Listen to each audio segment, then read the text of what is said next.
रात के 2 बजे थे। पूरे फैक्ट्री में मशीनों की आवाज गूंज रही थी। कुछ लोग काम कर रहे थे, कुछ लोग थक कर जमीन पर पड़े थे।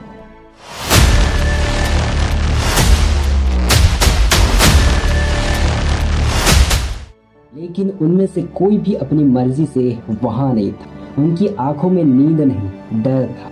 उनके शरीर पर कपड़े नहीं, जख्म थे। और उनके दिल में उम्मीद नहीं, सिर्फ एक सवाल था कि क्या हम कभी यहाँ से निकल पाएंगे।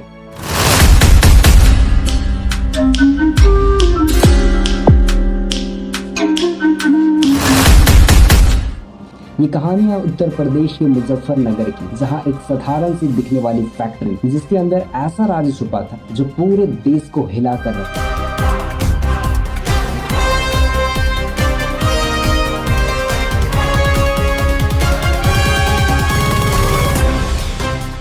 भारत के गाँव में लाखों लोग रोजगार की तलाश में रहते हैं। जब कोई कहता है 12,000 रुपया महीना मिलेगा, रहना खाना फ्री मिलेगा, तो गरीब आदमी ज्यादातर सवाल नहीं पूछता। वो अपने परिवार के लिए सपने लेकर निकल पड़ता है। ठीक है, ऐसे ही कई मजदूरों के साथ हुआ। उन्हें लगा कि जिंदगी बदल जाएगी, लेकिन उन्हें पता नहीं था कि ये एक नौकरी नहीं बल्कि एक जाल है जो फंसाया जा रहा है। फैक्ट्री पहुंचने के बाद सब कुछ नॉर्मल चल रहा था। बड़ी मशीनें, काम करते लोग, मालिक के आदमी, सब कुछ ठीक दिख रहा था। लेकिन कुछ ही दिनों बाद सच्चाई सामने आने लगी। मोबाइल फोन छीन लिया गया, बाहर जाने की अनुमति नहीं, हर समय निगरानी और फिर मारपीट की शुरुआत। उस दिन मजदूरों को समझ में आ गया कि वे अब यहाँ के मेहमान नहीं हैं। दुनिया की सबसे बड़ी सजा क्या है? जेल, मौत या आजादी छीन जाना। इमेजिन कीजिए, आप एक कमरे में बंद हैं, ना बाहर जा सकते हैं, ना किसी को फोन कर सकते हैं, ना परिवार से बात कर सकते हैं। दिन, महीना और फिर साल बीतते जाता है और कोई नहीं जानता कि ये लोग कहाँ हैं। एक मजदूर ने बताया उसे अपनी माँ के हाथ की रोटी याद आ रही,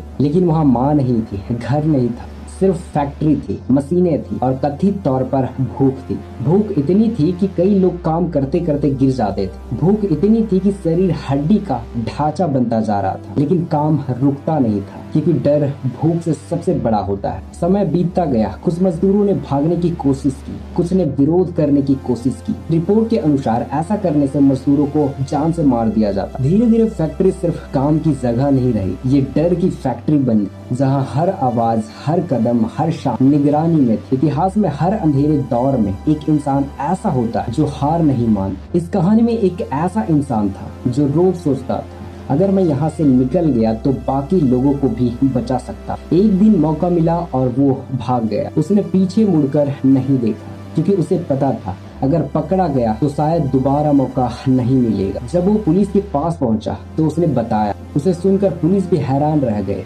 पहले किसी ने यकीन नहीं किया, लेकिन जांच शुरू हुई और फिर एक टीम फैक्ट्री की ओर रवाना हुई। किसी को अंदाजा भी नहीं था कि अंदर क्या मिलने वाला है। फैक्ट्री के गेट खुले, पुलिस अंदर गई और जो देखा उसने सभी को चुप कर दिया। कमजोर शरीर, डरे हुए चेहरे, पाने घाव, सूजी हुई आंखें।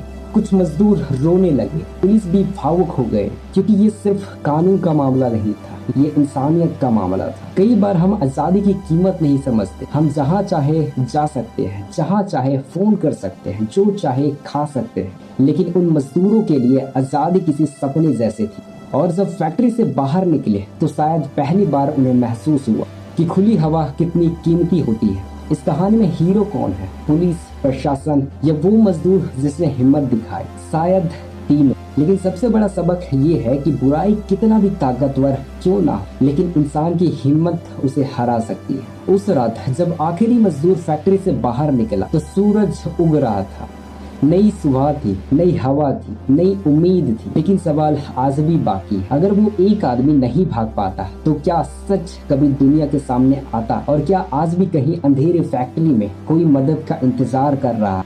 ये सिर्फ मुजफ्फरनगर की कहानी नहीं, उन सब लोगों की कहानी है जो आजादी की कीमत जानते हैं, और उन सभी को जो दूसरों की आजादी छीन लेते हैं। क्योंकि जब इंसान से उसकी आजादी छीन ली जाती है तो वो सिर्फ मजदूर नहीं रहता, वो एक कैदी बन जाता। Thank you very much.